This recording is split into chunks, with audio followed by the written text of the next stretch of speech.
The Fletch Cast. It's genetics. Welcome, club members. It's good to see you again. Second show of the Fletch Cast. I'm stoked. We have our first guest ever, who happens to be... I'm everybody's first guest, so when the show pops, they don't bring me back. Without further ado, Zach Miller. Zach Miller. What up, man? Good to be here. I've been hearing about the Fletch Cast in conversations for a long time. This has been a vision. I'm stoked, man. I'm stoked to be here. I feel well lit. I feel well recorded.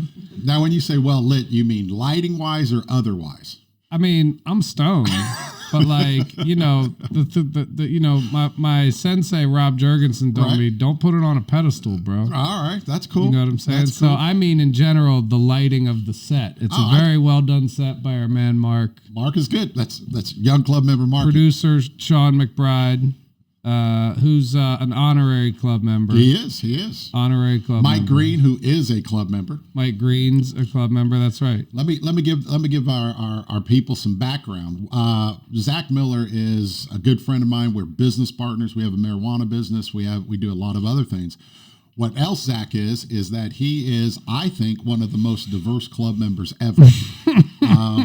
One of the things we talk about on here, and it's critically important to me, is having everyone understand the breadth of multiculturalism. People think if you're not, like me or young Mark, a club member, interracial club member, you're not a club member. But that's just not true. Right. Multiculturalism is about life experiences. And the way I've always viewed it, for example, if you're Caucasian and you have an Asian child or half Asian child, you are far less likely to say, I hate Asians, like something we've seen in the news this week.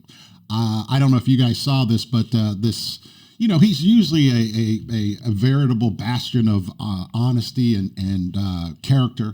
But Rudy Giuliani posted. Did you see this? Judy Giuliani? That guy's ridiculous. Rudy Giuliani posted this clip of him doing this Asian imitation, and it was fucking appalling. It wasn't even, and one thing you'll see on this podcast, we love a good ethnic joke, particularly if we just love them. But you don't love them if it's ugly and mean-spirited.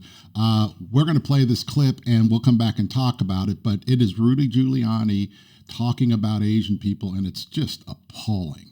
So. I don't even know when. Jamie, you're getting too upset about this. You're going to be the most famous model in China. Wow, Oh, get me Jane Zirkle. Jane Zirkle. Who paid for that? I don't know. What would you like to have for dinner? Jane Zirkle, pick her. Jane Zirkle, pick her. Himalaya, Australia, Athena. I want Jane Zirkle, pick her. Picture Jane Zirkle. That's all. No one but Jane This Zirkle. other person. So Jane Wait, let's Zirkle. get the takeaways. Jane Zirkle. Jane Zirkle. Jane Zirkle. And we're back. So, one of the reasons I did this show is I'm just, and you know this, Zach, you and I have talked about this forever. I'm adamant that multiculturalism is the answer forward. If you are part of a multicultural relationship, if you have multicultural kids, if it's where you're at, you just see things differently. You're not mired in shit. And ultimately, that will help us as a whole, but it'll also stop you from sounding like a fucking idiot doing Asian imitations. And so I asked... More hack comedy from the Trump crew, man. Yeah. Those guys, as a comedian, those guys are like the worst to watch. You know what's unfortunate, though, and I'm really just trying to avoid all that politics shit, because what's unfortunate is there may be a Republican side to this that is just getting mired in racism. I mean, because you're a Republican doesn't mean you're a racist. It doesn't mean you sit around making Asian jokes about people. And that's one of the unfortunate things. But the rest of it, it's... But the party does not function or thrive or elect Donald Trump without the avid support of a racist base. And that's true. I mean, but to me, though, I'd like to give them more credit, and I'd like to give... there are good conservatives out there. I'm sure they're just like, this guy's an idiot. However, one of the things I want to talk about on this podcast is that you have an obligation. us as multicultural people, we have an obligation when we see ugliness to say that's not cool.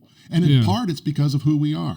So I wanted to have you come on because I love you and I love your journey. Love you too. Zach is to steal one of Zach's lines, he is a Caucasian male, which he then says, I'm not Caucasian, I'm Jewish. The mother of his children, Giselle, is Filipina. I'm sorry. She's American of Filipino descent. Yes. Right. And her parents were immigrants. And which is amazing. She's Catholic and Zach is Jewish, and they have 2 kids. Brady, who is Brady 10? Brady's 10. And, yeah, dude. And Peyton, who is 28. Yeah. She's 8 plus 10, plus whatever fuck you is. I don't know how many years it is, but she's somewhere between 16 and 30 right now. I don't know, but she's not 8. What's cool about the Peyton and Brady right now is Zach is Jewish. Giselle is Catholic. Now I'm a former Catholic, so but more power to Catholics. Right on. Peyton is wanting to be, is it christened? Is that what it's called? Into the Catholic Church? Catechism. Catechism. Well, you have to go through a catechism and then you get it. Yeah, she's a little late because she's in 3rd grade. And Brady's going to have to power through his bar mitzvah training in 2 years starting next year, which is not going to be easy. But yeah, it's a unique situation. But here's the thing is first of all, I don't think it's all that unique, particularly in New York where you have a more significant Jewish population, more Catholic.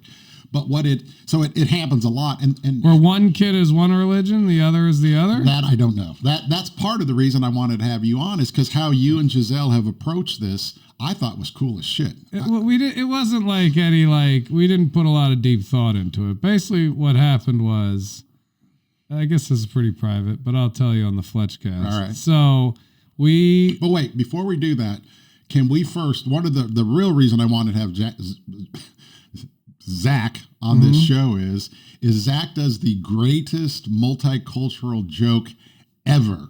I don't know about that, dude. It every time he's told this joke for 5 years, I die every time. Could we at least have a lead in for this joke? Right. And it's Zach Miller doing Jew Lapino.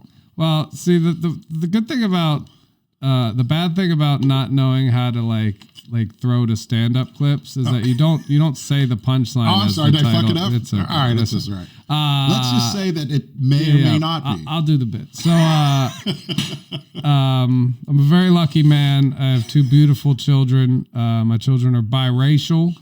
My children are Julapinos because their mother is Jewish, and I'm Filipino. Jalapeno's a good mix for my kids in some ways, other ways not so much. I think Jalapeno's a good mix for my son Brady because he's 10 years old. I'm hoping he can grow up to be a boxer like Manny Pacquiao, who at the same time can do his own taxes because Jewish people are good at taxes. Good. It's a terrible combination because with those 2 ethnicities, there's almost 100% chance that same son is going to grow up to have the smallest penis in the history of penis. Those of you like Fletch laughing right now clearly have no soul. There's nothing funny about that. That's my son! My only son. He's supposed to carry on my family name, and he's going to have a baby dick forever. Or until 3D biological matter printing, plastic surgery, and his bar mitzvah collide. Because that's pretty close. We're about 2 years out. So there's hope for you guys. Yeah, science has been doing some things, y'all. All right. We may be on the precipice of fake peni. They've had fake boobs for 40 years. Damn. And now they've had good ones for 20. Penis. All right. This is a long bit. You wanted it, you got it. It's a great bit, but by the way, it's one of the parts about being multicultural that I love, and that's just the differences and how we come together. I wanted to talk to you. I wanted you to come today because I really thought that your experience being Jewish, being raised in a Jewish household, and the fact that you meet Giselle, who's Catholic, I think it's a riveting concept, and it's something. My mom's family's not Jewish. Oh, I didn't know that. Yeah. My mother's. Is your mom not Jewish? She converted prior to my parents getting married. Wow. She had to be married in a Jewish synagogue. Wow. So she did all the classes and became Jewish. So technically, under Reform thinking, I mean, she was Jewish when she birthed me. I'm Jewish. I mean, it's like a cheat code, but yeah, Orthodox don't want to. The Orthodox don't want to hear none of that, but they don't want to hear none of most of what I'm kicking. So I don't really give a fuck what they think. Wow. My relationship is with that's the beauty of Judaism is that your relationship is directly with God. The rabbi is not a minister. He's not a priest. He's not a gateway to Adonai. I speak to God directly. And that's cool. So what you care about it is not relevant to me, dude. I'll talk to God myself. You go mind your own fucking business. How about that? That's fine. However, I didn't know Zach was going to tirade. Hey, man, you wanted to know about my religion? You could get it. But well, let me ask you this though. But were you raised in an observant home? We had ham in our house. We didn't keep kosher. But you had a bat mitzvah. Right? I'm a bar mitzvah. Oh, I'm sorry, bar mitzvah. My sisters had a bat mitzvah. I mean, I went to religious school. Yes. You went to a Jewish college? I did not. I thought you went to your grandfather. I thought, well, let's do this. You have two, I think, pretty incredible, and your mom's amazing too. She's great. Yeah. But the stories about your grandfather and your father, I think, are important to this process, to where you are today, because I see them and I hear you talk about them. Your grandfather, you talk about him being a significant person in your life. Both my grandfathers were significant people in my life, right? but in opposite ways. Like I said, my mother wasn't Christian or wasn't raised Jewish. She converted, so her parents were like Hallmark Christian. Like they didn't go to church, right? But we had Christmas and we had Easter, and it was more like just a reason to get everybody together. But there wasn't much religion. Nanny a little bit, my grandmother, right. Like that. But Pappy, he didn't have much religion. He went to the Korean War when he was 17. He took Inchine, saw 80% of his friends get killed, caught malaria on the way home. And he was not religious. Is that not very religious? After all of that, he was not. Not a religious. Interesting. Man. Interesting.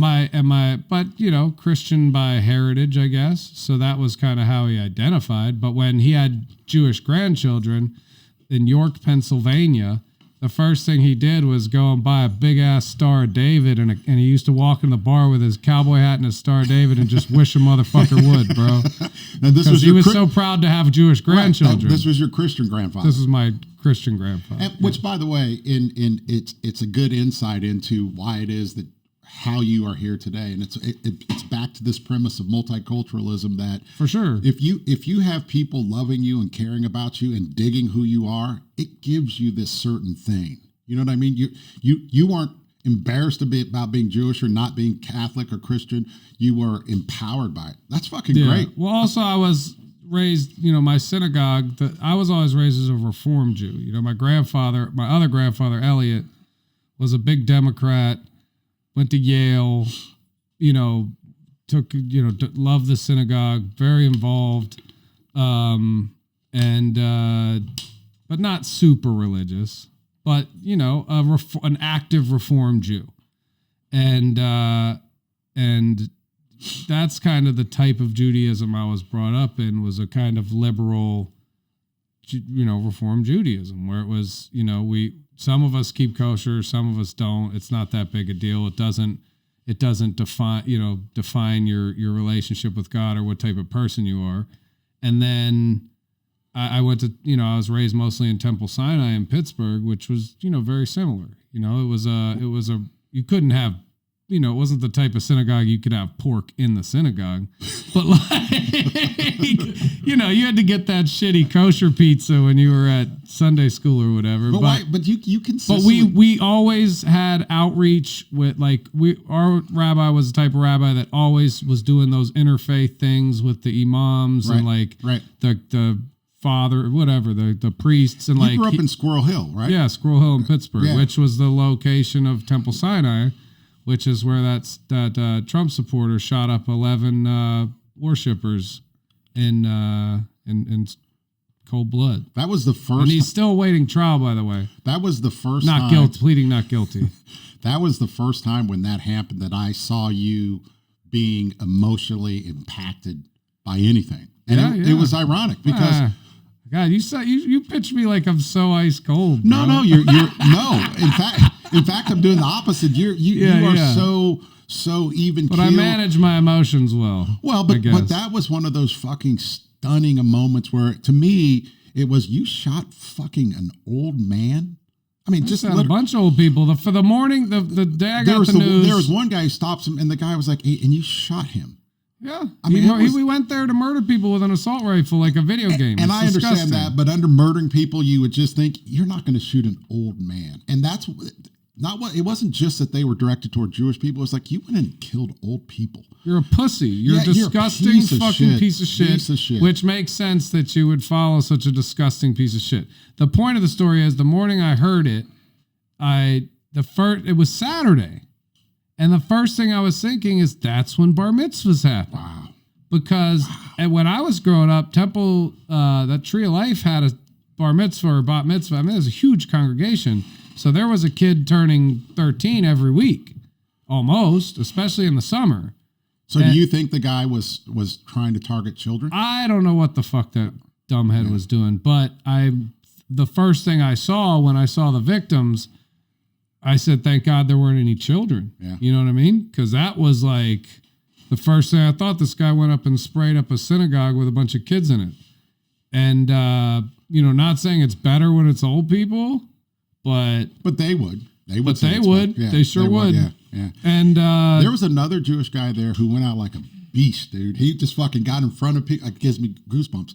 It's amazing. People want to shit on religion, but at the core of religion, there are people like that dude who steps in front and says no. Yeah. I mean, that religion has this ability to bring us together. It has this ability to make us better fucking people. And it was weird in that you saw it. You saw people, I think there was a associate rabbi who was pushing people. It was when you have people, God, fucking, I'm going to cry and shit. Yeah. But when you have people saying, I'm going to help people. By the way, this is another ironic thing or interesting about Judaism is that if you look at the civil rights movement, it started in 1900s, 1910s, 1920s, the Jewish community was largely responsible for funding much of the civil rights movement. It's fucking incredible when you read it. I used to do a joke about that. Because you should. How what's it called? Rabbi... I can't even remember the bit. It got cartooned. It's around. Look me up. Well, the good news is the point is that that's exactly right. And I was raised, and I always tell people this, and they can't get this through their fucking heads.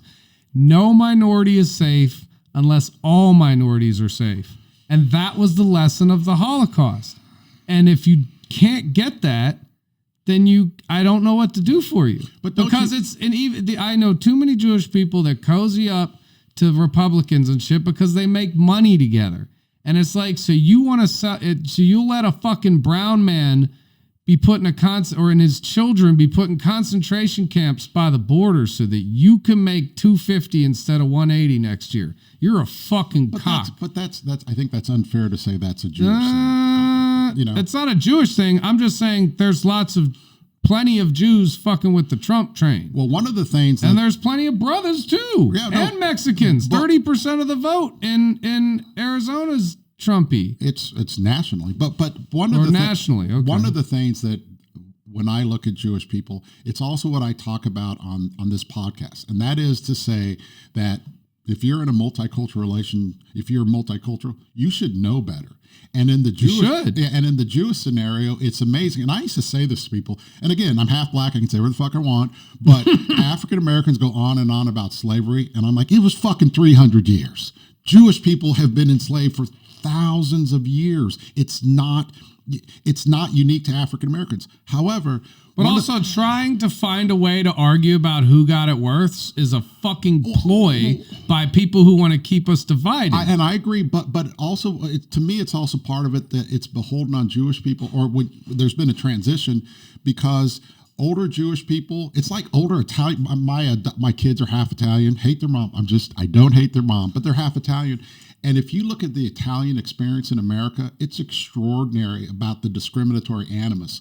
And so I look at older Italian people, it's like, you know better. And in the Jewish community for 50 years, the Jewish community knew better. And I think that there has been this moving away of thinking, you guys are going to be where, as I used to always say to you, you're not white. Yeah. Or it's like, we're going to be in the same fucking line. It's going to be the Jewish guy, the Mexican guy, the black guy, the interracial guy. Once they get rid of all the browns and everything else, they're going to turn and blow your fucking head off. Well, and you, if you think that like you're that everything's going to be cool, like I don't know, you could probably clarify this, but there's the evangelicals, of course. This was something that always bothered me about Bush, is that he was an evangelical Christian who have they're basically self-fulfilling a prophecy.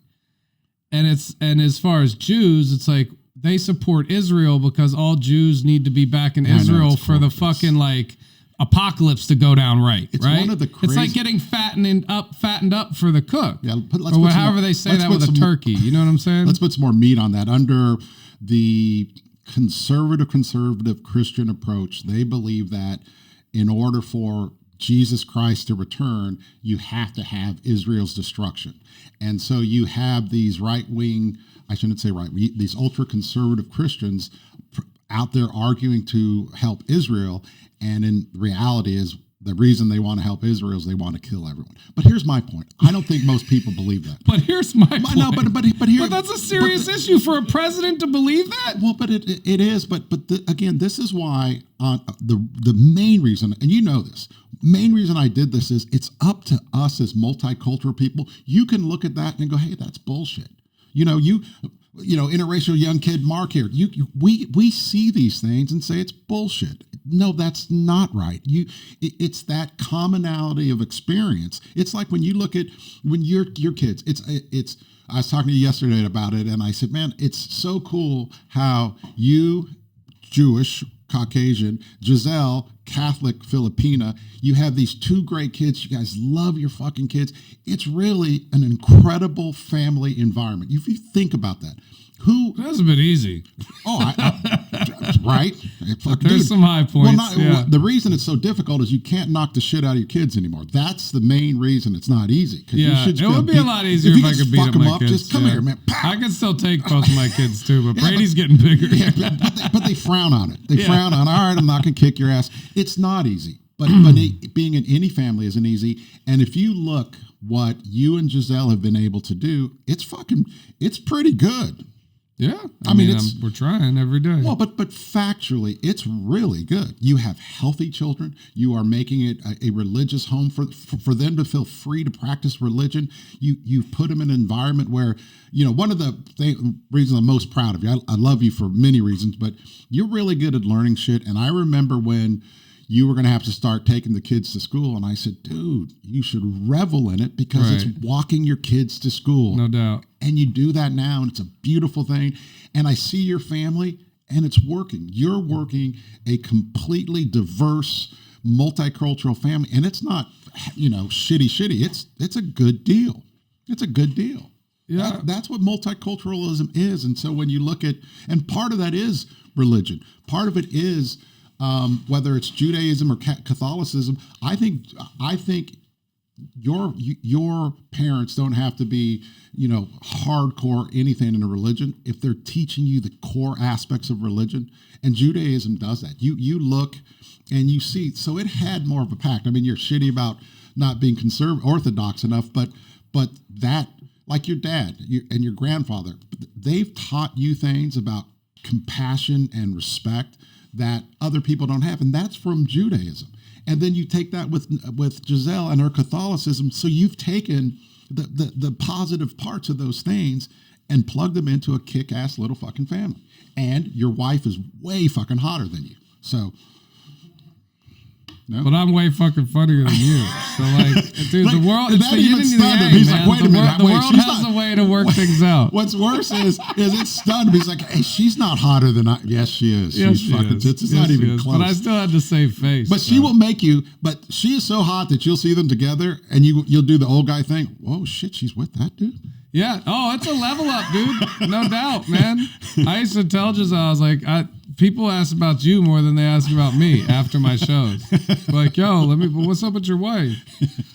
You were really funny, but what's your wife doing? I mean, girls, not dudes. Hey, let me ask you about this though.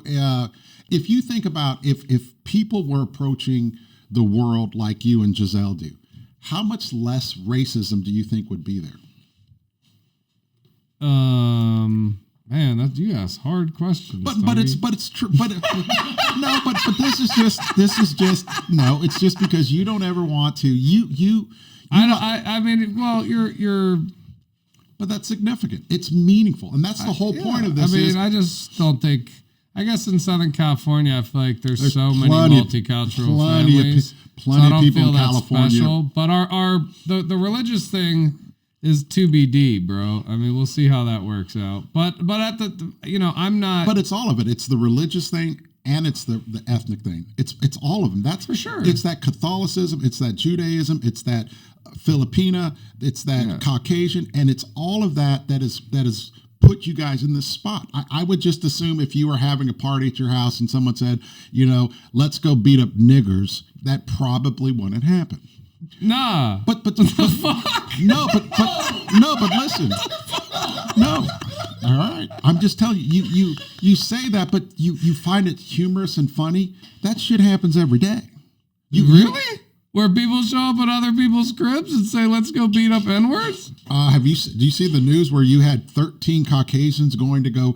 Oh yeah, but those are like cave people. They're the minority. No, not us. We're the majority. Yeah, but we are and we aren't. But there are plenty of homes in America where utterly stupid things are said. Oh yeah, and we don't tolerate none of that. But it's not even that you don't necessarily tolerate. It just doesn't. They wouldn't happen. even think about it. I mean, it's ridiculous. And that's where I keep going back on this. By being multicultural, our lives are just it's shit that, and I feel bad for Caucasians at some or any group that has this harboring this resentment. It's like, man, you miss so much shit in the world where you're worried that a black guy or a Latino or you're not dominating anything, you're confining yourself. Oh yeah, and it's limiting and it's fucked up. But that's the thing is, and it's funny that you laugh because it really is. It's like, dude, there's. I have a friend. I remember we live in Long Beach, and I remember watching two gay guys walk down the street holding hands, and it literally brought tears to my eyes because one of the first gay guys I knew in Missouri, he talked to me about his parents hating him because he's gay. Yeah. And I just remember going, man, that's so fucked up. And it's something I'd never heard in my life. And then when I came here and I see it, I was like, man, that's so fucking cool. And I'm so happy for them. And it's great that you laugh about what it is that you guys are creating. But those kids that you have in your family, that's different. If we can export that, we can share that with people. We could say, hey man, dude, your kids, if you could be the whitest dude. I have an old law partner of mine, Mike Fatal. He's kind of an angry old white dude, and I'm sure he says the N-word with the ER at the end. But he has a grandson who's interracial, and it has changed him. And it's encouraging and it's positive. But it also shows, man, this is the power of multiculturalism. If we get out there and if we start saying, listen, we're going to do shit our way. We're going to make decisions how we make them, and we could change the fucking country. Could change the country. Yeah. I mean, I think multiculturalism and weed are two of the biggest things that can help this country moving forward that we need to get going on. Why so? What when you say weed, why is that? From the economic perspectives, from the way it can replace the culture of alcohol that's too easily abused. Don't you? The way it can reduce heroin addiction and substance in general, I think it's positive. Don't you think though that the economic promise of cannabis has never really reached into minority communities? You remember at Compton Chronic, we did this. We had this we did these radio ads, and we said, hey, if African Americans and Latinos and Asians, if we can't support a fucking dispensary, then we're fucked. And people attacked us for it, and they did all that shit. They called us racist. Oh my God, it was crazy. But so we were in the game in 2016, and now when you look, you're more on the corporate side of cannabis now. There's no minority representation. Do you think? Virgil Grant is California cannabis. I would say that the California cannabis scene is much more diverse at a corporate level than the California alcohol scene. Wow, that's a good point. That's great. I mean, it's not perfect, but I would say there's definitely a natural diversity in cannabis just because of all the people of different cultures that have brought money to the game and build diverse teams. Well, there you go. I don't know what I'm talking about. Yeah, but it's not, I don't know if it's proportionate. You know what I'm saying? Yeah. It's hard to say. I surround myself by diverse folks, but there could be a lot of other companies that are way less diverse, and I just don't know because I don't see them. Right. But the vibe in general is, that's pretty. That's like Eddie Murphy's line. He's like, people don't usually say nigger around me. You remember that one? Yeah. I think the only punchline where the N-word was really, where the joke still holds up from Eddie is when he says, there's a sale on underwear, but this N-word's dicks in my coffee. He goes, you want me to stir it for you, motherfucker? No, well, here's another great N-word is, which we laugh at all the time at the end of Trading Places, Usual Mortimer. And he's like, let some nigger run our business. And you're just like, and it's the liberal dude who's supposed to be all great. He just goes straight to the hardcore. Let's not get this twisted. Well, right. Let's put out one other thing, and thank you for being here. I really appreciate it. My pleasure. It's funny is I remember watching, and this is just on the broader spectrum of race and why we have an obligation, I think. And I remember watching this German lady being interviewed about the Holocaust. Mm-hmm. And they said, well, do you feel bad about what happened to the Jewish people? And I remember this woman, she had this, she was like this statuesque. And she says, let me tell you something. By the time they started putting Jews into the concentration camps, they'd killed all the Germans that would objected to it. They had already gassed them. And I remember looking at that going, son of a bitch, that is deep. Yeah, they killed the dudes that would have actually fought them. They're ghosts. It was amazing. Yeah, we got rid of them. And again, I don't want to get into politics, but this is why it's critical for us to start taking a role. Shit that's going on today is chilling. We have the federal government picking up protesters in the streets and taking them to federal facilities and holding them. We have people talking about kidnapping elected officials. So you could look at talking about conspiring to the point of a criminal level. Good point. So you can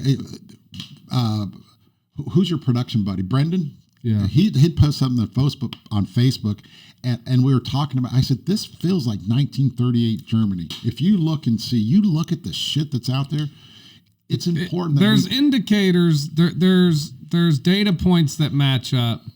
There's tropes that match up, but this is not 1938 Germany. This is fucking 2020 America. Which means that, and Trump's not Hitler.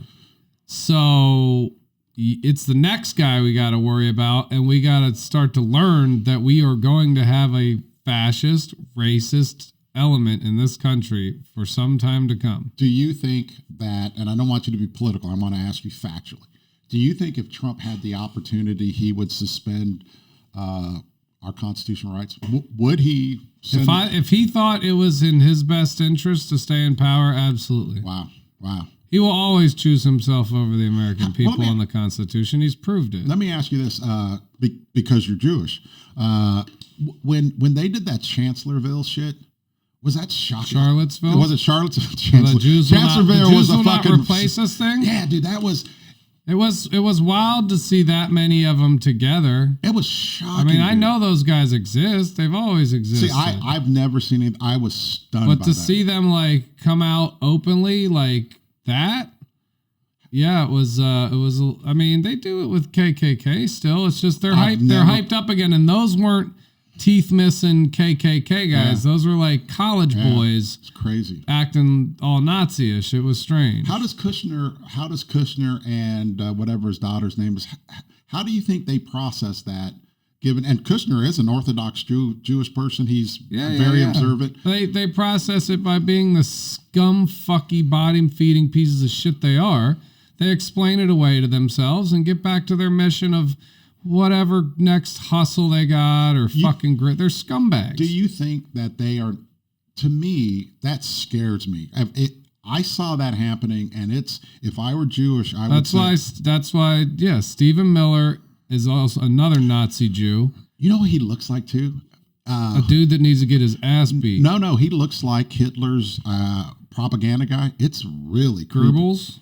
Goebbels was the big fat dude who I'm reading this thing about. He would have a red kimono on. Yeah, bunch of fucking homos, every one of them. This was, I don't think they're gay, but this was, goddamn. All Nazis are closet gays, man. No, it was the little one, the dude who had the fucking limp. He had a club foot, everything about, and he would call Jewish people it's like, dude, you're like 5'6" and you have a club foot. It was Hitler wasn't the model of tall Aryan. By then he's just a drug addict. But this was the little skinny dude. It wasn't Goebbels. It was I forget. Yeah, but it's amazing to see. But I watched that Charlottesville thing, and I told people, I said, I keep telling you, this shit is real. And if they're going to do that against Jewish people, I used to do this great friend of mine once when I went to law school. They didn't really do anything against Jewish people. They just put on a fantastic. They put on a fantastic march. That's horrifying. I mean, but they're doing things to brown people, to people seeking asylum at the border. They're doing things. I agree. People, and I agree. And Jewish people, I guess for whatever reason, feel like, they're relatively protected, but Jewish people need to stand up now for people who are not relatively protected, because we won't be protected forever. I'm reading this thing about Einstein, and he was like, you got to get the fuck out of here. But it's not just Jewish people. It's when you see what they did, that marching shit, and it was just my premise of, the difference. Guy used to say to me, I remember I was in law school, he says, he goes, you want to hear a good Jew joke? And I said, you want to know the difference between a good Jew joke and a good nigger joke? And he goes, what? I go, I'm here. Yeah. I'll beat your ass right now. No, but it's just the thing, they're just interchangeable. They don't give a fuck. When I got to college, I met this kid. He was on the baseball team. He lived on my floor. He was from some, central Pennsylvania town, some country boy. And we're all, you don't choose your friends the first week of college. You just kind of, whoever's around, you hit the parties together and you all stumble back to the floor together. Right.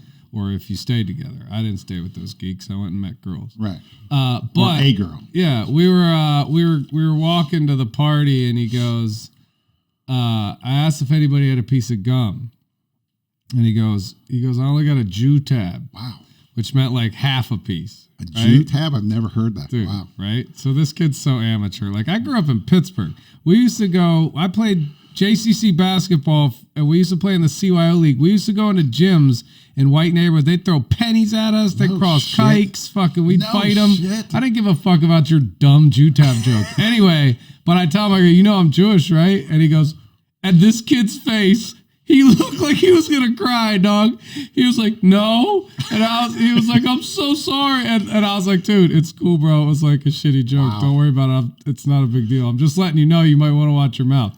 And then we break up, and like fucking we lose. We don't hang out. And next thing you know, you saw him marching in Charlottesville. Later in the night, I'm walking like to another party or somewhere. That kid pops out of a bush out of nowhere. It felt like it, and he was like, seriously, man, it's not how I was raised. I don't want you to think. I was like, dog, it's cool, bro. And it's just like, it's funny because he clearly didn't want to be like that. It's just how he was raised. Yeah. It's just a joke he knew. But know what I'm saying? And it's like, and I agree that there's a. But it takes people to check them. Right.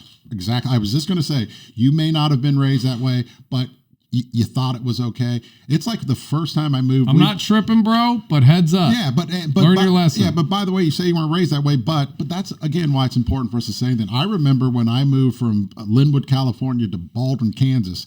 It was the first time I've ever heard nigger. I was, whoa, hey, it's got whoa, a whole different twang to it in Kansas. That's fucking sounded different. Yeah. I bet. All right, well, Zachy, you got you. What happened after you heard that dude drop that? Did you on the rugby team stomp his face out? Oh, that was just rugby. When me and Jason we're playing in Dallas, and it's in the playoffs, and we tackled somewhere or some shit. Jason's my interracial brother, just had a surgery. What's up, Jay? Big dog. This guy goes, "You fucking nigger," and both me and Jason at the same time. It was but that was cool. That was rugby. That was rugby. Yeah, you call me the N-word, I punch you. It is what it is. All good. Yeah, let's all go drink out of a boot. What are you promoting this week? Where can people find you for your uplifting views on Judaism and African Americans? Oh man, well I will tell you, these type of opinions are exclusively for the Fletchcast. I usually don't necessarily talk disclaimer about all these type of topics, but you can catch me at the Bad Libs podcast. It's at Bad Libs Pod, Bad Libs, like we're bad liberals. Anywhere podcasts are heard. You can find me at Zach Miller Dog, ZachMillerDog.com. I'm sweeted up. What do you guys, Hempers? Hempers Club is funny. Once a month comedy variety show I do online. Just go to hemperscomedy.com. But if you holler at me on the gram or anywhere, I can tell you what's up. Should we make fun of the interracial dude next to us, or should we just leave the boy alone today? Or should you talking about that child you hired? Yeah, produce this podcast? Dude, yeah, but he's an interracial dude. We figured, what the fuck? Yeah, I mean, he's a young brother on the come up, dude. Going to be directing $500 million features in 15 years. Well, they fucked it up. And he's going to give me a little piece in Iron Man. He's going to give me a little cameo in Iron Man 16. Hey, do your bit where you used to say that Jews were spies for black guys. Oh, that's the one I was trying to do before. It was I forget how the bit started. I haven't done it in so long. It's I remember Jewish people are the ethnic spy. We look white, but we're not white. But since we look white, we can hang out with white people and hear all the shit they talk about black people. Then we go back to the black people. We tell the black people what the white people said, and the black people give us free weed, and have been since 1964 in the Great American Negro Hebrew Weed Pact between Dr. Martin Luther King and Rabbi Shlomo Weedowitz. Zach Miller, ladies and gentlemen. Zach Miller. Thank you very much. See you in the podcast. Bye. Boom. The Fletchcast. It's genetics. The Fletchcast is produced by the Laugh Bureau in association with young club member Mark Samuel Media. Yes.